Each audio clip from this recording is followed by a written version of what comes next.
Baik, Bismillahirrahmanirrahim. Assalamualaikum warahmatullahi wabarakatuh. Teman-teman semua, hari ini kita akan mempelajari kajian dari histopatologi, yaitu mengenai sistem imun. Kenapa sistem imun ini perlu kita kaji? Karena ini merupakan salah satu basic atau dasar mengapa patologi itu kemudian dapat berjalan. Jadi gejala-gejala penyakit, riwayat penyakit, mekanisme penyakit itu bekerja. Nah, ini tidak lepas dari mekanisme dari sistem imun. Maka izinkan saya dalam satu pertemuan ini menjelaskan terlebih dahulu mengenai fungsi dari sistem imun sehingga nanti konsep dasar saat kita mempelajari kajian tentang ilmu penyakit atau histopatologi ini itu dapat berjalan dengan lancar. Oke, sebentar. Baik. Nah, saya langsung, jadi nanti kita hari ini akan mempelajari prinsip dasar dari sistem imun, kemudian nanti untuk pertemuan selanjutnya kita akan melihat beberapa kelainan-kelainan yang kita bisa dari sistem imun terutama, kemudian kita bisa lihat kajiannya dari histopatologi. Nah, imunitas itu adalah kemampuan tubuh untuk melindungi diri sendiri dengan menahan atau menghilangkan benda asing. Jadi benda asing itu jelas akan mempengaruhi tubuh kita dan sebagian besar benda asing yang ada di dalam tubuh kita itu berpengaruh negatif. Kemudian dapat menimbulkan beberapa penyakit. Contohnya itu adalah bakteri atau virus atau bahkan sel-sel abnormal yang kita sebut sebagai sel kanker. Kenapa? Semua ini akan berpotensi merugikan. Bakteri dan virus akan memperbanyak dirinya untuk bertahan hidup di dalam tubuh kita, kemudian akan menyerap nutrisi unsur-unsur yang ada di dalam tubuh kita. Begitupun juga dengan sel kanker, sebenarnya ini merupakan sel tubuh kita sendiri, tetapi proliferasinya, pertumbuhannya itu uncontrolled, jadi tidak bisa dikontrol oleh tubuh kita, sehingga ini juga berpotensi merugikan. Oleh karena itu, maka adanya sistem imun ini berfungsi untuk menstabilkan atau melindungi tubuh kita dengan mekanisme yaitu adalah menahan atau menghilangkan benda-benda asing tersebut. Nah, ada banyak sekali ya organ yang berfungsi sebagai sistem imun seperti tonsil, adenoid, timus, nodus limfatikus, kemudian spleen atau limfa, kemudian plakat player ini yang kita temukan pada small intestine atau usus halus, kemudian ada appendix atau usus buntu, kemudian ada bone marrow atau sumsum tulang. Kenapa? Karena di sini tempat produksi beberapa sel yang berfungsi untuk imunitas. Semuanya ini nanti kita akan pelajari bersama. Untuk organ-organ ini nanti kita akan pelajari di pertemuan selanjutnya. Kita akan mempelajari konsep dasar dari imun dulu. Yang pertama, mengenai aktivitas dari sistem imun. Nah, aktivitas dari sistem imun ini itu yang pertama berfungsi sebagai pertahanan melawan patogen invasif, yaitu mikroorganisme penyebab penyakit. Ya, kita tahu bersama bahwa mikroorganisme itu ada di seluruh lingkungan kita, baik di udara, kemudian di tanah, air minum, dan lain sebagainya. Hmm, apa ya?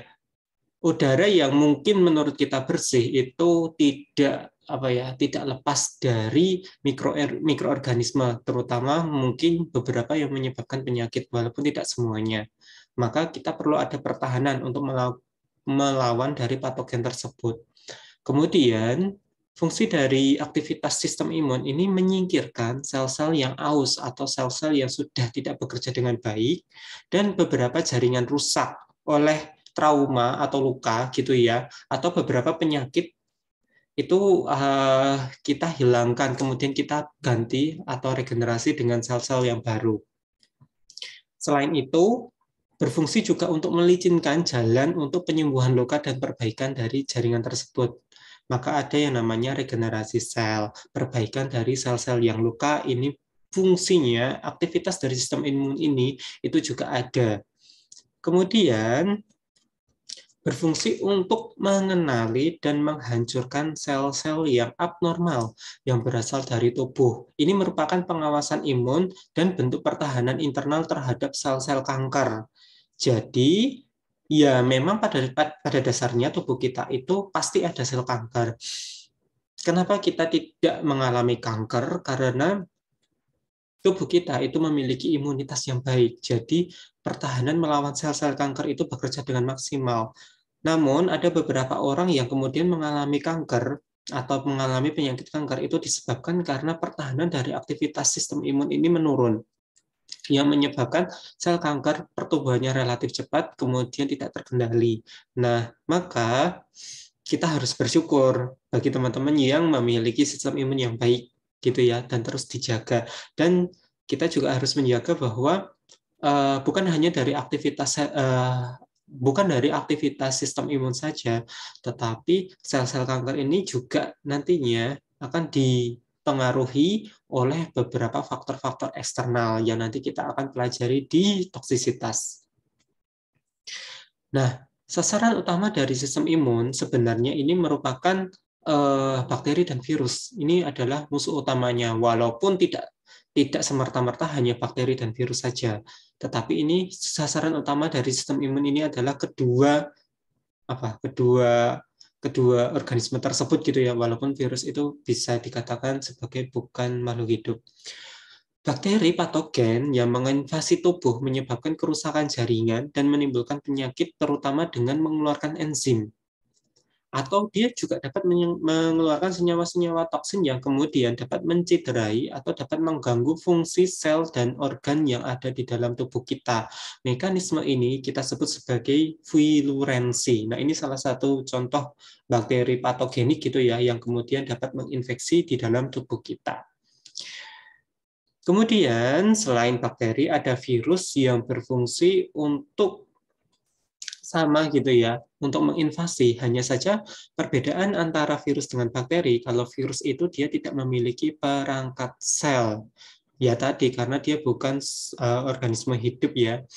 Nah, dia tidak memiliki perangkat sel, maka dapat melakukan mekanisme metabolisme atau replikasi gitu ya, reproduksi, jika dia menginvasi sel pejamu.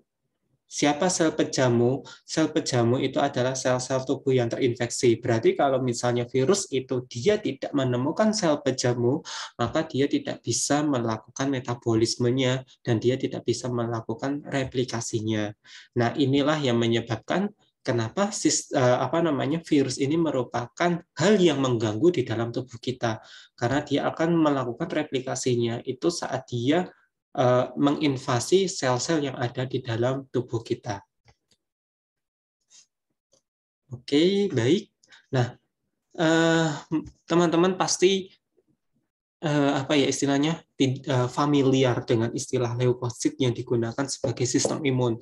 Ini adalah bentuk pertahanan atau salah satu efektor ya dari sistem imun, bahwa semua dari leukosit itu berfungsi untuk pertahanan diri gitu ya. Nah, ini sudah teman-teman pahami semuanya. Kita tahu bahwa leukosit itu terdiri dari sel-sel agranulosit dan granulosit yang kemudian kita bagi lagi. Sel-sel tersebut terdiri dari neutrofil. Ini merupakan sel yang berfungsi sebagai spesialis fagositik. Jadi neutrofil ini berfungsi untuk menelan dan menghancurkan bahan-bahan yang tidak diinginkan. Jadi dia memiliki mekanisme untuk memakan. Kemudian ada sel eosinofil. Kalau neutrofil itu berdasarkan dari pH-nya dia netral, tetapi kalau eosinofil itu asam, yang berfungsi untuk mengeluarkan bahan-bahan kimia yang menghancurkan cacing parasitik dan berperan terhadap reaksi alergi gitu ya. Maka orang-orang yang kemudian dia mengalami alergi saat dilihat kadar eosinofilnya itu biasanya relatif meningkat dibandingkan dengan orang yang normal atau orang yang tidak mengalami mekanisme alergi. Kemudian ada basofil, ini kebalikan dari eosinofil berdasarkan pH-nya dia relatif basa. Fungsinya itu mengeluarkan histamin dan heparin yang berperan dalam reaksi alergi. Ini juga sama, akan meningkat bagi orang-orang yang notabene dia memiliki riwayat alergi. Kemudian ada monosit, ini merupakan salah satu contoh sel yang agranulosit yang tidak memiliki granuler, ini akan berubah atau berdiferensiasi menjadi makrofag. Ini sudah saya jelaskan di slide sebelumnya ya, kemarin-kemarin pada saat mekanisme inflamasi bahwa monosit ini akan menjadi makrofag, kemudian dia bersama dengan neutrofil menjadi sel yang spesialis memakan atau spesialis fagositik yang besar ukurannya dan dia berada di dalam jaringan. Kemudian yang terakhir dari jenis leukosit itu adalah sel limfosit. Nah, limfosit ini unik karena ada dua jenis dari limfosit yang kita tahu, yaitu adalah sel B dan sel T. Sel B dan sel T ini memiliki fungsi yang berbeda, di mana sel B ini berfungsi mengeluarkan antibodi yang secara tidak langsung menyebabkan destruksi pada benda asing. Jadi sel B ini berfungsi untuk mengeluarkan antibodi, sedangkan sel T berfungsi untuk sel T itu juga sama, tetapi mekanismenya dia tidak mengeluarkan suatu antibodi, tetapi dia secara langsung menghancurkan sel yang terinfeksi virus atau sel kanker. Jadi dia langsung menangkap sel tersebut kemudian langsung mendestruksi atau menghancurkan. Berbeda dengan sel B yang kemudian dia mengeluarkan antibodi. Nah, ini adalah leukosit yang kemudian kita bagi berdasarkan ada tidaknya granula ya. Nah, di sini ini sel-sel yang kemudian dia bergranula. Contohnya adalah eosinofil, basofil, dan neutrofil yang di mana granulanya tadi memperlihatkan pH-nya ya. Kalau dia menyerap warna basa, berarti kemungkinan besar dia termasuk dalam sel basofil berbanding terbalik dengan eosinofil dan neutrofil. Nah, ini adalah sel-sel yang dia tidak memiliki granula, maka kita bisa bedakan di sini adalah limfosit dan monosit. Di mana limfosit ini inti selnya relatif bulat, sedangkan monosit teman-teman sudah pelajari ya, karakteristiknya berbentuk seperti tapal kuda. Ya, walaupun nanti kita tidak bisa membedakan secara morfologi perbedaan antara limfosit B dengan limfosit T. Kita hanya bisa melihat berdasarkan dari fungsinya, atau mungkin karakteristik secara molekuler. Nah, sifat dari sistem imun yang pertama, imunitas protektif itu akan dihasilkan oleh kerjasama dua komponen dari sistem imun yang terpisah, tetapi saling bergantung. Jadi sistem imun ini kita bisa bagi menjadi dua fungsi. Yang pertama adalah sistem imun secara bawaan, kemudian sistem imun didapat.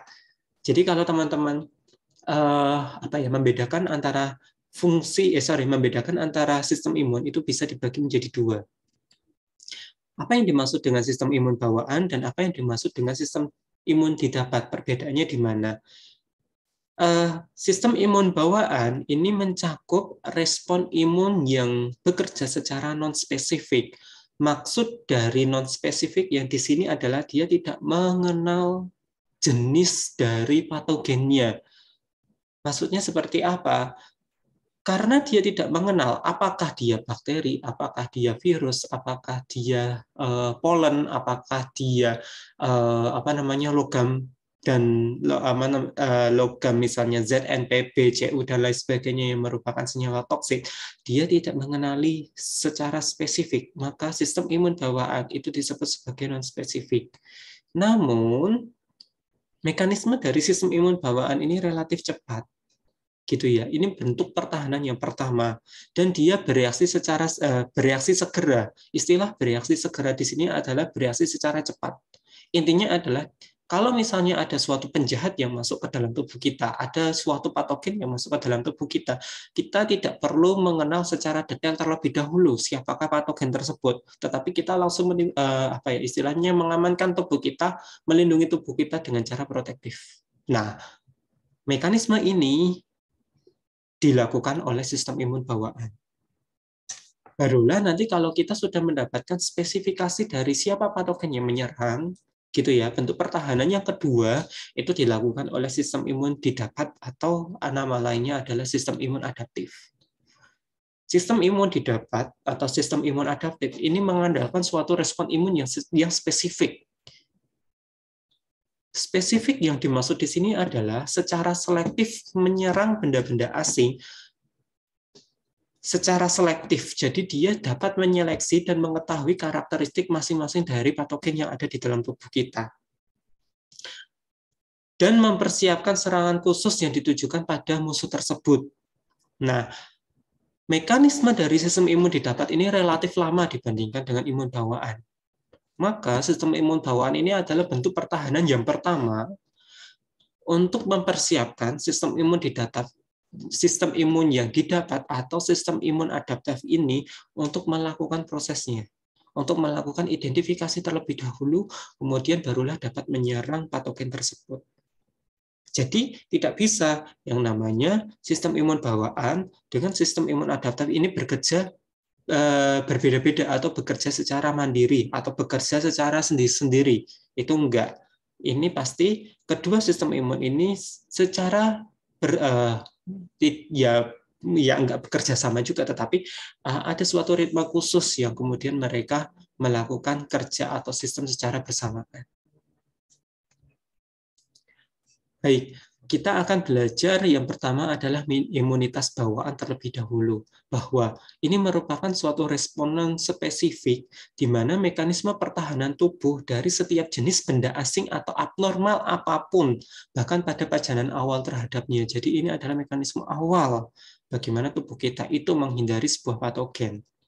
Komponen-komponen sistem imun bawaan itu dalam keadaan siaga, siap melepaskan sebagian mekanisme pertahanan terhadap setiap penyerang atau patogen-patogen yang masuk ke dalam tubuh kita. Contoh sel yang berperan itu adalah neutrofil dan makrofag. Jadi kalau ditanya, neutrofil dan makrofag merupakan imun bawaan atau sistem imun bawaan yang dia bekerja secara non-spesifik. Kenapa? Kedua sel tersebut itu melakukan spesialis fagositik atau mekanisme fagositosis yang kemudian dia akan memakan patogen-patogen yang masuk di dalam tubuh kita tanpa terkecuali dan dia tidak mengenal siapa patogen tersebut. Mekanisme bawaan itu kemudian akan memberikan respon yang sangat cepat, terbatas, tetapi dia non-selektif terhadap segala jenis ancaman. Respon non-spesifik penting untuk menahan lawan, menahan terlebih dahulu, karena tidak spesifik maka patogen memiliki potensi untuk mempertahankan diri. Kita tahu tubuh kita bisa melakukan mekanisme imunitas, tetapi organisme-organisme yang kemudian akan menginvasi tubuh kita, itu juga mereka punya pertahanan diri juga. Maka, respon imun spesifik penting untuk menahan lawan hingga sistem imun adaptif itu datang. Kemudian sistem imun adaptif ini mengambil alih dalam melakukan proses penyerangan tadi. Nah, imunitas bawaan itu mencakup beberapa respon selain sel-sel neutrofil dan monosit yang berperan. Ini udah familiar pasti teman-teman istilah ini gitu ya. Inflamasi. Inflamasi itu adalah mekanisme imunitas bawaan, di mana ini merupakan suatu respon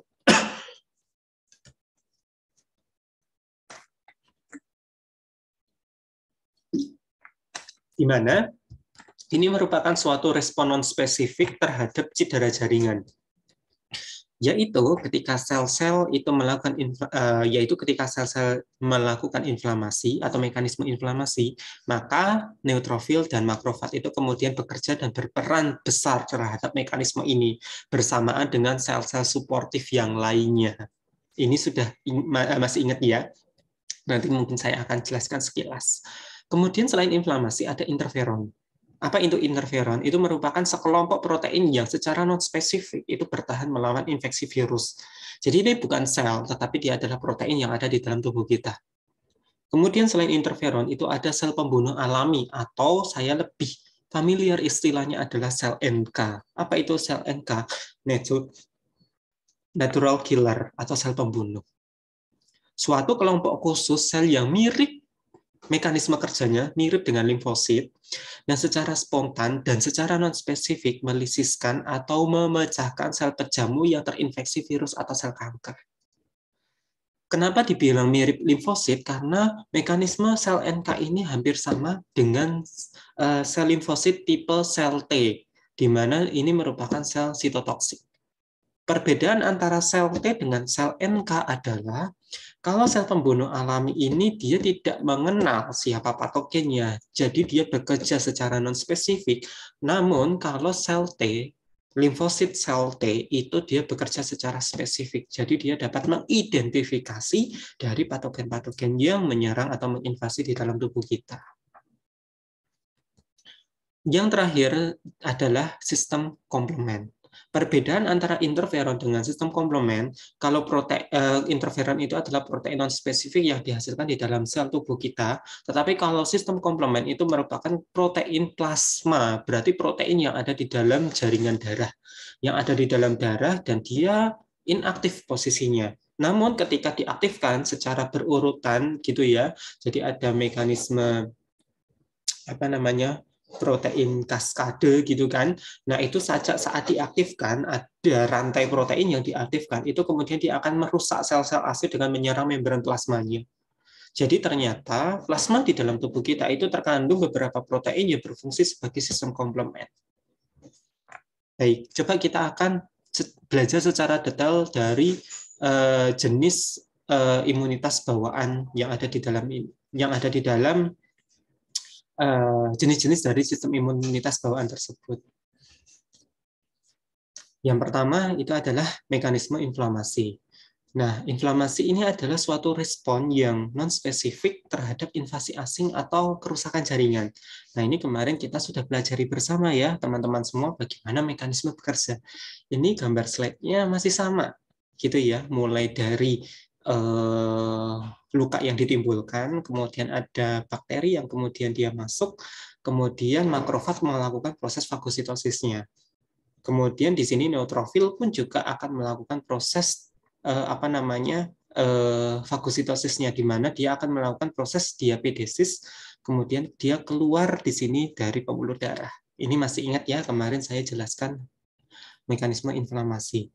Nah, ini saya ulangi lagi bahwa inflamasi itu dilakukan dengan cara pertahanan oleh makrofag terhadap jaringan yang residen atau jaringan yang kemudian dia diserang oleh beberapa mikroba-mikroba atau mungkin virus yang kemudian masuk di dalam tubuh kita. Selain itu, mekanisme inflamasi itu dimulai juga mekanisme vasodilatasi dari pembuluh darah. Vasodilatasi lokal yang kemudian dia akan meningkatkan permeabilitas kapiler. Nah, permeabilitas kapiler yang ada di sini itu berfungsi untuk meningkatkan jumlah-jumlah dari makrofag dan neutrofil itu kemudian menuju ke daerah sel-sel tersebut berada. Kemudian ada edema lokal. Tidak semuanya, tetapi edema ini juga akan muncul gitu ya, karena reaksi dari inflamasi itu kemudian akan muncul sel-sel bukan sel tetapi cairan-cairan plasma yang ditimbulkan oleh sel-sel tersebut. Inflamasi merupakan pembentengan daerah yang meradang oleh protein plasma, kemudian migrasi dan proliferasi, serta destruksi atau penghancuran dari sel-sel leukosit. Nah, ini ya, ada makrofag yang kemudian memakan, kemudian ada neutrofil yang memakan, dan mereka juga menghasilkan beberapa senyawa kimia dari sel. Atau teman-teman lebih erat atau familiar dengan istilah yang kita sebut sebagai sitokin. Nah, sitokin, kemotaksin merupakan bahan-bahan kimia yang disekresikan oleh fagosit, kemudian memerantai proses peradangan atau proses inflamasi ini. Barulah kalau misalnya semua bakteri atau sel-sel penginvasi ini hilang, organisme penginvasi ini hilang, sel yang sudah jaringan yang kemudian terjadi reaksi inflamasi tadi itu kemudian terakhir adalah perbaikan dari jaringan, gitu ya. Perbaikan dari jaringan, kemudian penyembuhan luka, dan lain sebagainya. Baik, nah kemudian interferon. Nah ini menarik, interferon itu apa? Interferon itu adalah sitokin yang berupa protein berjenis glikoprotein. Nah ini disekresikan beberapa sel vertebrata ya, berarti kalau manusia dia juga menghasilkan interferon. Nah kenapa? Karena ini sebuah perlindungan akibat dari rangsangan biologis seperti virus, bakteri, dan senyawa-senyawa lain yang bersifat toksik. Nah, interferon itu dilepaskan dari sel yang terinfeksi virus. Jadi kalau misalnya di dalam tubuh kita itu ada sel yang terinfeksi virus, maka sel tersebut itu akan mengeluarkan senyawa yang kita sebut sebagai interferon. Nah, ini akan menyediakan pertahanan yang non-spesifik terhadap infeksi virus dengan mempengaruhi sementara replikasi virus agar mekanisme replikasi virus itu tidak berjalan dengan sempurna. Menghambat sementara agar virus-virus itu tidak bereplikasi dengan baik. Interferon itu kemudian dia akan menghambat sementara multiplikasi dari virus di sebagian besar sel. Nah, interferon juga itu dapat meningkatkan aktivitas fagositik makrofag, kemudian dia juga dapat merangsang pembentukan antibodi, kemudian dia juga dapat meningkatkan kemampuan dari sel natural killer dalam menghancurkan sel-sel yang terinfeksi. Nah, ini adalah salah satu contoh gambar gitu ya, mekanisme bagaimana interferon itu bekerja. Saat virus itu menginvasi sel pejamu, maka ya fungsi dari virus itu menginvasi kan dia melakukan proses replikasi. Sel berhasil nih dia melakukan replikasinya. Namun, secara otomatis sel pejamu ini kemudian dia akan mengeluarkan interferon, di mana interferon ini kemudian akan memicu, nah ini adalah virus blocking enzim. Jadi enzim yang berfungsi untuk memblocking virus itu kemudian dia akan keluar, kemudian dia akan bekerja secara sementara sampai kita menunggu imunitas adaptif datang gitu ya untuk mencegah aktivasi dari replikasi virus tersebut. Nah, ini adalah kerja dari interferon. Baik.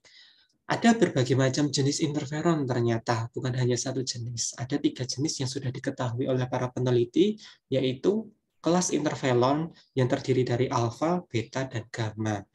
Nah, interferon alfa itu dihasilkan oleh leukosit dan berperan sebagai molekul antivirus. Penggunaan interferon alfa itu digunakan untuk perawatan penderita hepatitis B dan hepatitis C yang kemudian dapat menginduksi hipotiroidisme atau penyakit hipotiroid gitu ya, atau penyakit-penyakit yang berhubungan dengan kelenjar tiroid. Nah, interferon alfa, kalau beberapa jurnal, mungkin teman-teman membaca jurnal mengenai imunitas, itu singkatannya adalah IFN. IFN itu berarti interferon alfa yang memiliki efek antiproliferatif dan antifibrosis pada sel-sel mesenkimal. Nah, selain itu ada interferon beta dihasilkan oleh fibroblast dan dapat bekerja hampir pada semua sel di dalam tubuh. Kenapa fibroblast? Karena ini merupakan jaringan ikat yang rentan terhadap invasi dari sel-sel. Apalagi kalau misalnya ada mekanisme inflamasi, ada luka di dalam tubuh kita, maka fibroblast ini yang kemudian dia akan mengeluarkan interferon tersebut. Kemudian ada interferon Y yang dihasilkan oleh limfosit T, terlebih khusus adalah limfosit sel T pembantu gitu ya, dan hanya bekerja pada sel-sel tertentu seperti makrofag, sel endotel, fibroblast, sel T sitotoksik, dan limfosit B. Nah, ini secara struktur kimiawinya bentuk dari interferon. Ini ada interferon alfa, beta, dan interferon Y. Baik, ada natural killer, sel NK. Nah, sel NK ini adalah sel mirip limfosit yang secara non-spesifik berfungsi untuk menghancurkan sel yang terinfeksi virus, dan dia juga bisa menghancurkan sel-sel kanker. Dengan cara apa? Dia mengeluarkan bahan-bahan kimia yang secara langsung itu dia melisiskan membran-membran sel, kemudian dia akan menghilangkan sel-sel tersebut atau akan menghancurkan sel yang terpajan oleh virus tersebut. Nah, sel NK itu akan mengenali secara umum atau dia akan mengenali karakteristik umum sel yang terinfeksi virus atau sel kanker. Jadi, sel NK itu dia termasuk imunitas non-spesifik. Nah, ini kalau kita lihat ya, bagaimana caranya? Ini adalah target selnya, kemudian yang warna biru itu adalah sel NK. Nah, dia akan mengeluarkan molekul-molekul yang kita sebut sebagai molekul perforin. Kemudian molekul perforin ini akan berada di dalam membran dari sel target tersebut. Nah, kemudian dia akan membentuk suatu lubang. Nah, lubang ini yang kemudian dia akan menghancurkan membran plasmanya. Jadi, sel NK ini akan mengetahui, oh, sel tersebut itu terinfeksi, maka dia harus dihancurkan. Atau dia akan mengetahui, oh ini merupakan sel kanker, maka harus dihancurkan dengan mekanisme pengeluaran dari perforin. Hanya saja, sel NK ini dia tidak spesifik. Jadi dia tidak mengetahui apakah dia sel target ini terinfeksi oleh bakteri atau terinfeksi oleh virus. Bahkan jenis-jenis virus pun juga dia tidak mengetahui secara spesifik. Maka sekali lagi sel NK termasuk pertahanan secara non-spesifik atau imunitas bawaan. Nah ini ya kalau kita lihat menggunakan SEM ya, scanning electron microscope. Nah, ini adalah sel natural killer. Nah, kemudian ada sistem komplement. Ini menarik, sistem komplement ini. Kenapa? Ini merupakan suatu pertahanan yang secara non-spesifik itu dapat menghambat infeksi dari organisme. Dengan cara apa? Dia merupakan sebuah protein di dalam serum darah yang kemudian dengan reaksi berjenjang ya, atau teman-teman mungkin secara biologi sel atau biologi molekuler ingat dengan istilah kaskade gitu ya, protein kaskade berurutan gitu ya, rantai yang berurutan. Nah, itu secara berjenjang dia akan membentuk suatu enzimatis, kemudian akan membantu kekebalan dari seluler. Nah, sistem komplement dapat melubangi mikroorganisme dan memperkuat inflamasi. Ada dua cara pengaktifan dari sistem komplement ini. Yang pertama adalah jalur komplement alternatif. Nah, apa itu jalur komplement alternatif? Ini oleh pajanan ke rantai karbohidrat tertentu yang terdapat di permukaan mikroorganisme, tetapi tidak terdapat di sel manusia. Jadi ini ditemukan pada beberapa hewan tertentu. Kemudian ada jalur komplement klasik. Nah, inilah yang ditemukan pada manusia. Ini jalurnya oleh sel pajanan ke antibodi yang dihasilkan terhadap mikroorganisme penginvasi spesifik. Jadi gini, kalau yang komplement alternatif itu dia membutuhkan yang namanya karbohidrat di sini, gitu ya, aktivasinya.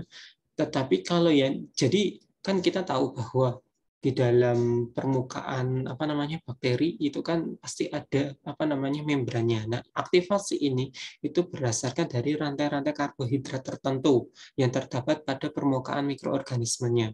Nah, cara deteksinya dari protein komplement itu dari situ. Tetapi kalau misalnya dari yang komplement klasik itu dia dibantu oleh antibodi. Nah, saat dia dibantu oleh antibodi, yang warna kuning ini adalah mikroorganisme patogennya ya, yang kemudian nanti diaktifasi oleh sistem komplement. Nah, ini adalah sistem komplement yang warnanya biru. Secara figur atau secara gambarnya seperti ini teman-teman semua. Nah, barulah kemudian dia mirip dengan sel NK tadi, dia akan membentuk suatu molekul-molekul yang berada di dalam membrannya, gitu ya, protein tadi, kemudian dia akan membentuk molekul-molekul tersebut. Nah, ini akan membentuk suatu protein kompleks di mana dia melubangi permukaan membran dari patogen. Nah, kemudian entah itu bakteri, entah itu virus, kemudian dia akan rusak. Ini mekanisme kerja dari sistem komplement. Sekali lagi, sistem komplement ini jalurnya dibagi menjadi dua berdasarkan dari permukaan membran karbohidrat. Ini tidak dimiliki oleh manusia, kita sebut sebagai jalur komplement alternatif. Kemudian yang kedua, lewat jalur komplement klasik yang kita deteksi berdasarkan bantuan dari antibodi. Oke. Itu tadi imunitas bawaan. Bagaimana dengan imunitas didapat?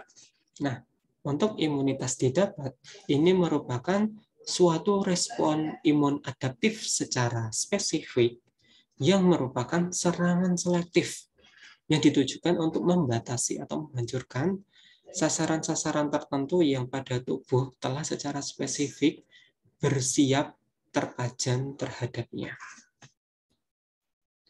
Oke, nah respon imun ini mencakup imunitas yang diperantarai antibodi, ini melibatkan limfosit B, dan imunitas yang diperantarai oleh sel, ini yang kemudian melibatkan limfosit T. Limfosit itu dapat bekerja secara spesifik, dia mengenal dan secara selektif itu berespon terhadap hampir semua jenis agen asing serta sel kanker. Nah, oke. Asal dari sel B dan sel T itu berasal dari stem cell yang kita sebut sebagai homeopoietic stem cell, yang perkembangannya atau proses pembentukannya itu berasal dari sumsum tulang belakang. Gitu ya. Homeopoietic prokursor gitu ya, prokursornya atau stem cell-nya itu kemudian dia akan membentuk beberapa jaringan ya, beberapa sel darah termasuk eritrosit, leukosit, dan platelet-platelet atau trombosit. Nah, kita akan fokus pada leukosit terutama pada limfositnya. Sel B itu berdiferensiasi dan mengalami proses pematangan itu di dalam sumsum tulang. Maka kita tahu bahwa sumsum tulang itu juga merupakan imunitas di dalam tubuh kita. Selama masa janin dan kanak-kanak, itu sebagian limfosit yang immature atau yang belum matang dari tulang, dari sumsum tulang, itu kemudian dia akan bermigrasi ke darah, dari darah kemudian dia akan menuju ke timus. Nah, saat sampai ke timus, kemudian beberapa limfosit yang immature tadi itu diproses lebih lanjut untuk membentuk sel T. Nah, di sini dia akan membentuk sel T. Jadi kalau sel B dia sudah matang di dalam sumsum tulang, tetapi kalau sel T itu didewasakan gitu ya, berdiferensiasi di timus. Timus itu kemudian akan menghasilkan hormon yang kita sebut sebagai timosin. Apa itu hormon timosin? Hormon timosin ini berperan dalam mempertahankan keturunan sel T dengan cara meningkatkan proliferasi sel. Dan sekresi timosin ini akan menurun pada usia 30 hingga 40 tahun atau semakin dia tua, mengalami proses penuaan, itu kemudian dia akan mengalami penurunan sekresi dari timosin. Inilah yang menyebabkan kenapa orang-orang yang lebih tua itu memiliki pertahanan yang lebih rendah, pertahanan imunitas yang lebih rendah dibandingkan dengan orang-orang yang masih muda. Pada manusia, timus merupakan jaringan limfoid yang terletak di garis tengah di dalam rongga toraks, di atas jantung, di dekat antara kedua paru-paru. Setelah dilepaskan ke darah, sel B dan sel T kemudian akan menetap dan membentuk suatu koloni limfosit yang kita sebut koloni limfosit di daerah jaringan limfoid perifer atau di jaringan limfoid tepi di beberapa seluruh tubuh kita. Gitu ya. Manusia memiliki sekitar 2 triliun limfosit. Cukup banyak ini teman-teman semua, dan jika kita satukan maka ukurannya itu seukuran otak kita. Nah, itu isinya 2 triliun limfosit, cukup banyak. Nah, di sini ya. Jadi sel B dan sel T ini kalau sudah mature, sudah matang, sudah siap sudah siap itu untuk diedarkan untuk bekerja, maka dia berada di dalam perifer limfoid. Gitu ya. Kemudian dia akan bekerja melakukan prosesnya masing-masing. Kalau sel B menghasilkan antibodi, kalau sel T dia melakukan cytotoxic cell. Gitu. Baik. Nah, coba kita belajar mengenai sel B terlebih dahulu. Sel B merupakan mekanisme imunitas yang diperantarai antibodi, atau limfosit B inilah yang berfungsi untuk menghasilkan antibodi. Sel B dan sel T itu memiliki reseptor. Reseptornya sel B saya sebut sebagai RSB, sedangkan reseptornya sel T itu saya sebut sebagai RST. Nah, semua reseptor ini berada di permukaan membran. Fungsinya apa? Fungsinya untuk mengikat antigen. Berarti dia digunakan sebagai mata gitu ya, untuk mengenali antigen-antigen yang menjadi yang melekat pada mikroorganisme penginvasi. Antigen itu merangsang sel B untuk berubah menjadi sel plasma yang kemudian dia menghasilkan antibodi. Jadi sel B ini belum aktif. Saat kemudian dia berubah menjadi sel plasma, barulah dia bisa menghasilkan antibodi. Sel plasma berasal dari sel B. Selama diferensiasi sel plasma, sel B akan membengkak. Kenapa kok membengkak? Karena retikulum endoplasma kasar atau REK itu kemudian berekspansi besar-besaran. Antibodi itu merupakan sebuah protein. Sel plasma hakikatnya merupakan pabrik protein yang produktif karena dia akan menghasilkan 2000 molekul antibodi per detik. 2000 molekul antibodi per detik. Sel plasma akan mati setelah menjalani masa produktif yang singkat sekitar 5-7 hari. Nah, ini salah satu contoh unactivated cell B gitu ya, sel B yang belum aktif. Saat kemudian dia aktif, maka dia akan menjadi sel plasma, di mana ada ekspansi dari retikulum endoplasma kasar yang besar, yang banyak, itu membuat sel plasma secara morfologi bentuknya beda dengan sel B. Nah, ini adalah perbedaan reseptor yang dimiliki oleh sel B dan sel T. Kalau sel B itu seperti huruf Y, sedangkan sel T itu kecil seperti huruf X. Nah, masih ingat ya, subkelas dari antibodi. Jadi ternyata sel plasma ini kemudian akan menghasilkan antibodi, di mana antibodi itu kemudian melawan sel-sel penginvasi. Tapi antibodi pun juga ada subkelasnya masing-masing. Jadi ada berbagai macam jenis dari antibodi yang dihasilkan. Sampai saat ini antibodi atau beberapa mengenalnya dengan istilah imunoglobulin itu dikelompokkan menjadi 5 subkelas berdasarkan aktivitas biologisnya. Yang pertama adalah imunoglobulin M atau IgM, berfungsi sebagai RSB atau reseptor RSB untuk pengikatan antigen dan diproduksi pada tahap awal-awal respons sel plasma. Kemudian yang kedua itu ada IgG atau imunoglobulin G.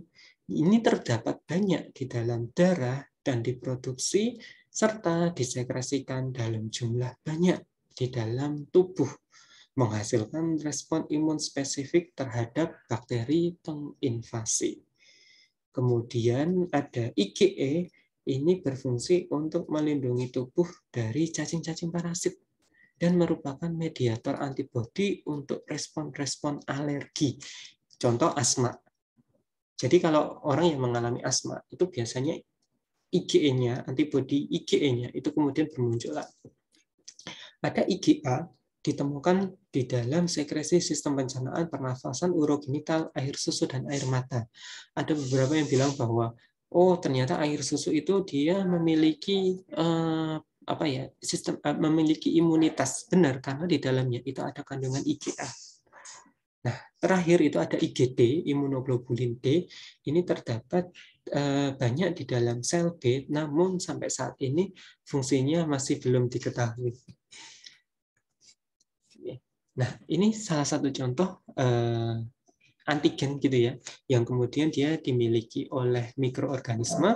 Kemudian kalau kita lihat struktur dari antibodi, nah di sini ada beberapa rantai. Nah, ini ada seperti huruf Y. Ini adalah permukaannya.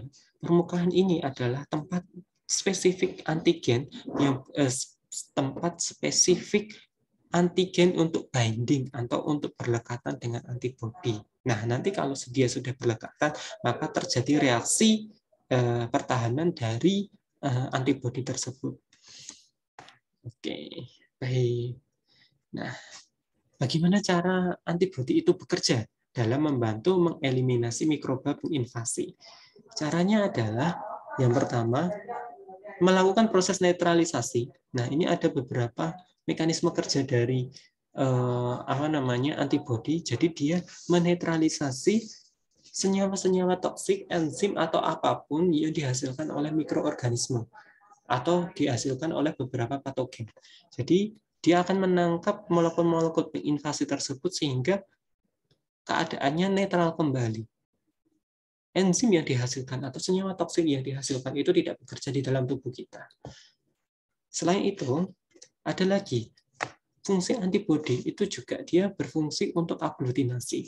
Jadi kalau antigennya itu melekat pada permukaan membran mikroorganisme atau patogen tadi, itu kemudian dia akan berlekatan atau binding gitu ya.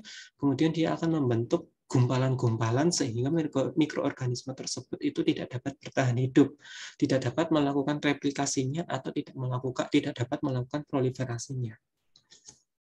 Nah, kemudian ada caranya, itu adalah mengaktifasi protein komplement. Nah, tadi yang sebelumnya mekanisme secara non-spesifik dari protein komplement yang jalur secara klasik itu dia wajib membutuhkan bantuan dari antibodi. Dengan adanya antibodi maka protein komplement ini kemudian aktivasi. Nah, setelah aktivasi kemudian dia akan melisiskan membran dari organisme tersebut. Nah, kemudian selain itu dia juga membantu proses fagositosis oleh fagosit gitu ya, baik makrofag ataupun neutrofil. Kemudian dia juga membantu menstimulasi natural killer dalam merangsang ya atau menghancurkan sel-sel tersebut. Jadi ternyata antibodi yang ada di dalam tubuh kita itu bukan hanya satu fungsi saja. Mungkin teman-teman mengenal antibodi itu hanya reaksinya aglutinasi, tetapi tidak, dia membantu mekanisme kerja, berbagai macam mekanisme kerja untuk mempertahankan sistem tubuh kita.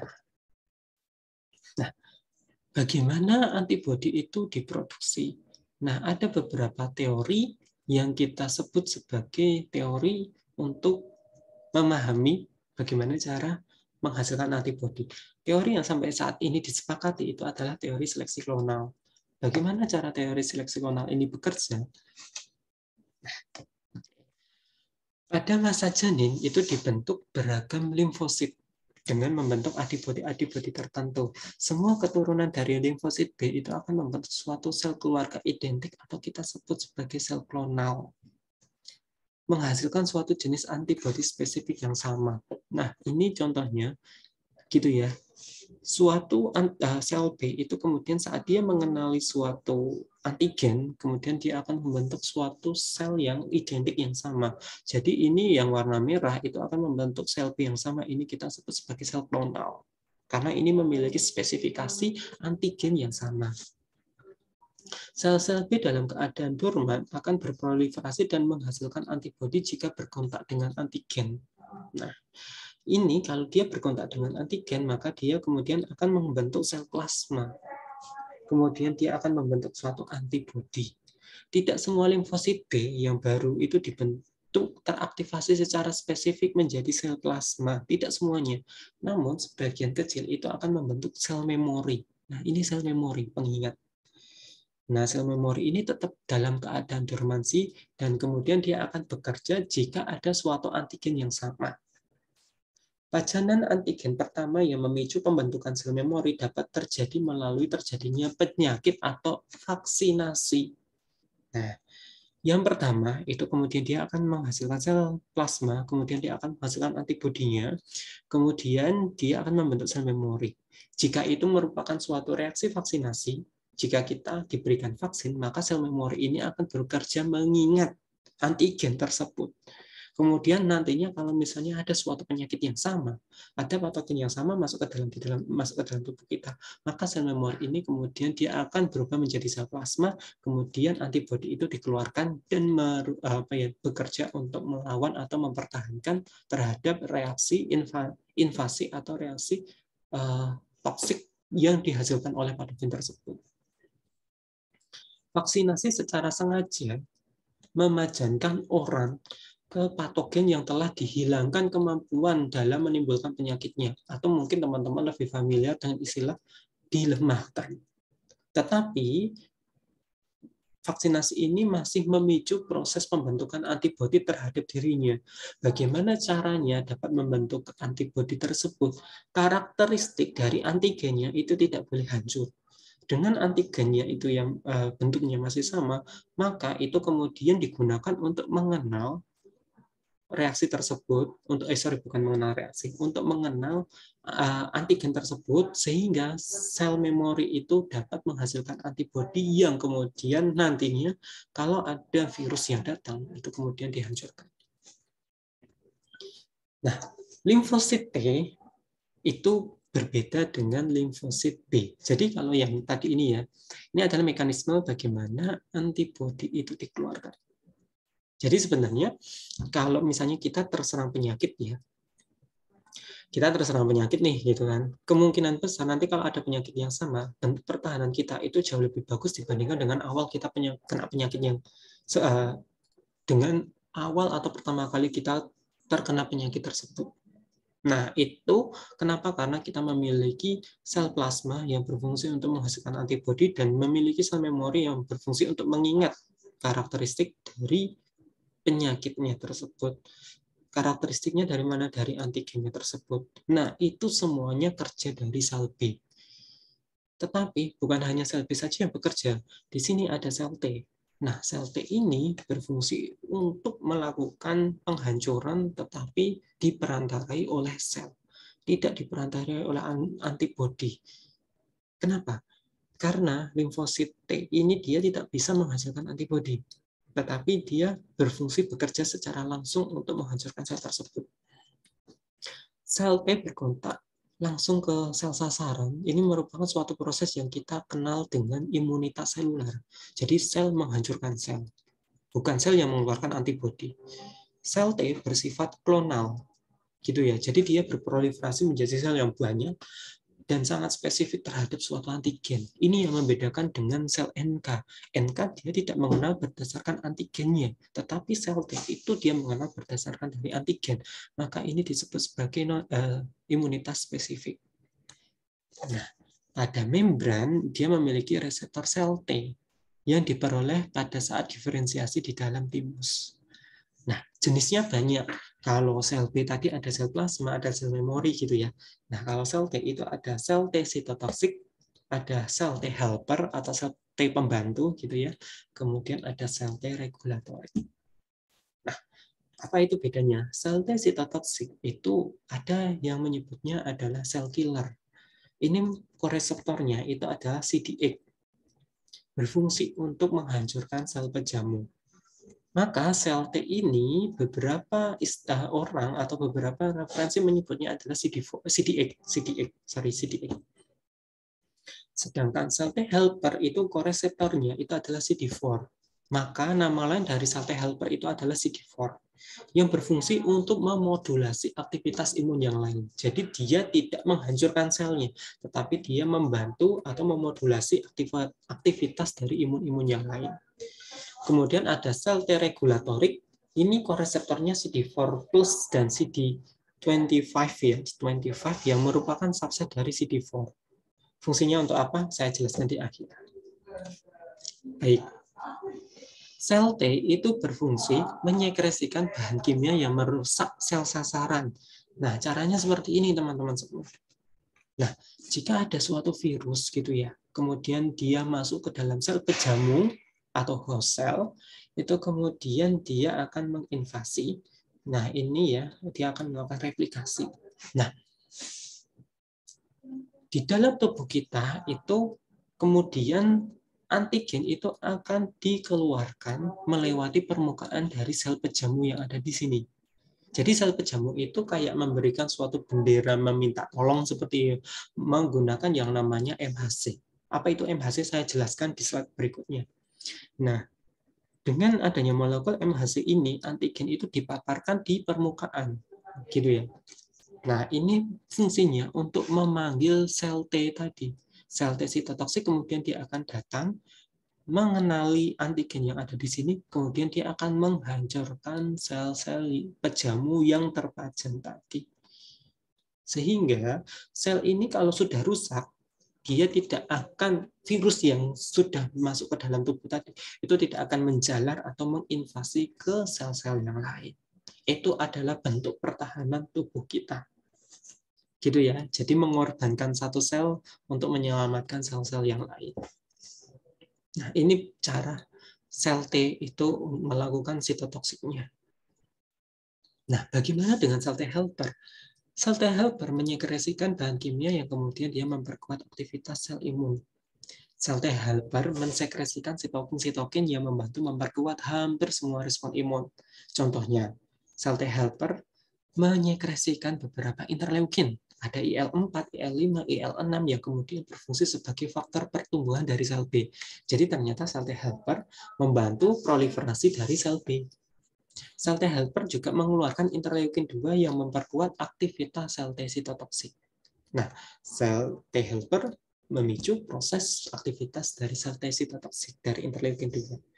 Kemudian, dia juga menghasilkan kemotaksin yang menarik lebih banyak neutrofil dan makrofag.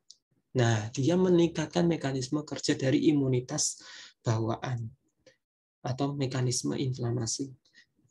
Kemudian sel T helper menghasilkan sitokin yang dapat mengaktifkan eosinofil, mendorong pembentukan IgE dalam pertahanan infeksi dari cacing parasit. Nah, ini ya salah satu contoh ya bagaimana kemudian virus itu kemudian masuk ke dalam white blood cell gitu ya. Kemudian sel T helper mengenali dari antigen tersebut, barulah kemudian dia menggunakan interleukin 4, 5, 6 berfungsi untuk memicu sel B untuk memproduksi antibodinya.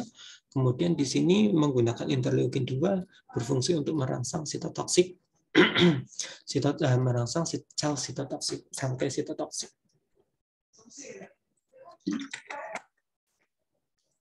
Jadi ini merupakan sel T helper atau sel T pembantu.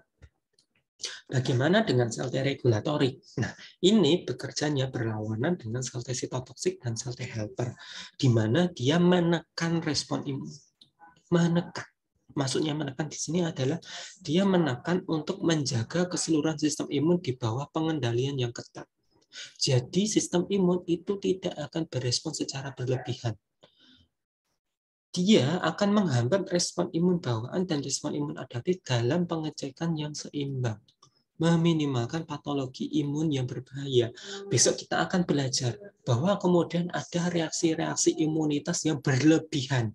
Reaksi-reaksi imunitas yang berlebihan ini akan menimbulkan suatu hipersensitivitas, reaksi imunitas yang over. Nah, sel T regulatorik berfungsi untuk menekan sel T sitotoksik dan sel T helper dan imunitas yang lain dalam mekanisme kerjanya. Gitu ya. Ini fungsi dari sel T regulatorik. Kenapa? Karena dia mengandung protein intraseluler FOXP3, di mana FOXP3 ini merupakan protein esensial yang mengubah perkembangan sel T menjadi sel T regulatorik. Jadi dia sudah posisinya nanti dia tidak bekerja secara masif. Nah, sekarang kita coba, tadi saya ngomongin tentang MHC. Apa itu MHC? Bagaimana cara mekanisme kerja dari sel T gitu ya? Apakah sel T itu langsung datang? Enggak, ternyata. Ternyata limfosit T hanya berespon terhadap antigen yang disajikan kepadanya oleh sel lain. Siapa sel tersebut? Sel penyaji antigen. Wah, ini sedikit rumit, tetapi teman-teman mohon pahami. Jadi gini, jika ada suatu bakteri, jika ada suatu virus yang kemudian masuk ke dalam tubuh kita, maka bakteri dan virus tersebut terdapat antigen. Nah, antigen tadi tidak semerta-merta langsung dikenali oleh sitotoksik. Tetapi antigen tersebut itu harus diperkenalkan terlebih dahulu oleh sel penyaji antigen. Karena antigen itu tidak menyebar, posisinya itu tidak tersebar di dalam plasma darah itu enggak, tetapi dia berada di dalam mikroorganisme. Maka ada suatu sel yang kemudian mengambil antigen tersebut, kemudian memperlihatkan ke sel limfosit. Nah, Sel yang berfungsi untuk menyajikan antigen tersebut itu disebut sebagai sel penyaji antigen. Nah, apa itu sel penyaji antigen? Jadi gini, sel T tidak dapat mengenali barisan antigen asing yang masuk ke dalam tubuh sebelum bereaksi dengan sel penyaji. Sel penyaji antigen atau istilah bekennya disebut sebagai antigen presenting cell atau APC yang berfungsi untuk menelan dan memproses menyajikan antigen tersebut. Kemudian dia membuat kompleks dengan molekul antigen MHC pada permukaan sel T. Oke. Jadi gini, antigen itu kan posisinya berada di permukaan dari atau berada di dalam mikroorganisme atau di dalam bakteri. Kan nggak mungkin sel T ini mengenalinya. Maka sel penyaji antigen itu kemudian dia akan melakukan proses fagositosis atau menelan. Saat kemudian ditelan, maka ini kemudian dihancurkan. Antigen ini kemudian dipresentasikan. Caranya mempresentasikan permukaan dari APC ini atau antigen presenting cell atau sel penyaji ini dia memiliki suatu molekul yang saya sebut sebagai MHC. Nah, kemudian antigen ini kemudian dipresentasikan atau diletakkan pada permukaan dari MHC yang ada di sini. Nah, setelah ada permukaan MHC yang ada di sini, maka barulah sitotoksik itu baru datang, baru bisa mengenalinya. Nah, mekanisme kerja yang ada di sini, selain dia menyajikan ke sel T sitotoksik, ini juga merupakan pertahanan imunitas bawaan. Jadi, ini adalah mekanisme kerja fagositosis dari makrofag dan sel dendritik. Jadi, mekanisme fagositosis itu tidak semerta-merta hanya memakan saja. Tetapi bahan-bahan termasuk antigen itu kemudian dikeluarkan, diletakkan di permukaan membran menggunakan molekul MHC yang kemudian berfungsi untuk memanggil kawannya, yaitu adalah sel T sitotoksik untuk datang. Sel dendritik banyak terdapat pada kulit, permukaan mukosa, paru-paru, saluran pencernaan, dan hampir semuanya di seluruh jaringan. Nah, ini adalah sel dendritik. Nah, oke. MHC itu apa? Gitu ya. Yang jadi pertanyaan gitu. Ternyata MHC ini itu adalah kode yang digunakan untuk mengenali antigen. Dan antigen diri itu adalah glikoprotein yang melekat pada membran plasma, dikenal sebagai MHC atau Major Histocompatibility Complex. Terdapat dua jenis MHC, yaitu adalah MHC kelas 1 dan MHC kelas 2. Di mana MHC kelas 1 itu dimiliki oleh seluruh tubuh yang berikatan dengan sel T sitotoksik, sedangkan MHC kelas 2 itu dikenali oleh sel T helper. Nah, ini contohnya. Bagaimana kalau kita tahu sel itu untuk meminta bantuan gitu ya. Sel itu meminta bantuan untuk mengenali dirinya, untuk menghancurkan dirinya saat sebuah sel pejamu itu diinfeksi oleh virus, maka kemudian sel pejamu ini memiliki yang namanya MHC kelas 1. MHC kelas 1 ini yang kemudian berfungsi untuk memanggil sel T sitotoksik. Gitu ya. Kemudian sel T sitotoksik itu menghancurkan atau melisiskan sel pejamu yang terinvasi tadi. Nah, ini fungsi dari molekul MHC kelas 1. Nah, sedangkan sel dendritik tadi, mohon maaf mungkin saya tadi salah ngomong ya, sel dendritik tadi itu kemudian dia memiliki MHC tetapi bukan MHC kelas 1 karena MHC kelas 1 dimiliki oleh seluruh sel yang kemudian dia akan meminta bantuan pada saat dia terinfeksi saja. Tapi kalau sel dendritik dia adalah MHC kelas 2.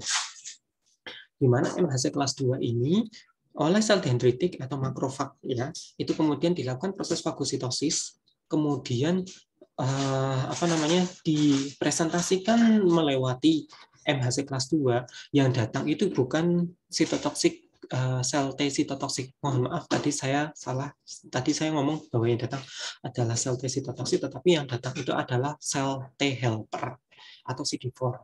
Barulah CD4 itu kemudian mengaktifkan sistem-sistem imun yang lain seperti tadi saya ngomong, dia mengeluarkan membantu membantu sih, dia mengeluarkan interleukin yang kemudian dia merangsang sel T sitotoksik untuk datang, atau dia menghasilkan interleukin yang berfungsi untuk memanggil sel B untuk datang. Jadi kalau MHC kelas 2 dimiliki oleh sel dendritik atau sel makrofag, kalau MHC kelas 1 dimiliki oleh seluruh sel, terutama ini adalah bendera bantuan yang digunakan saat sel tersebut itu terinvasi oleh virus ataupun bakteri. Nah, bagaimana mekanisme interaksi antara sel-sel fagosit atau antigen presenting cell dengan sel T dan sel B?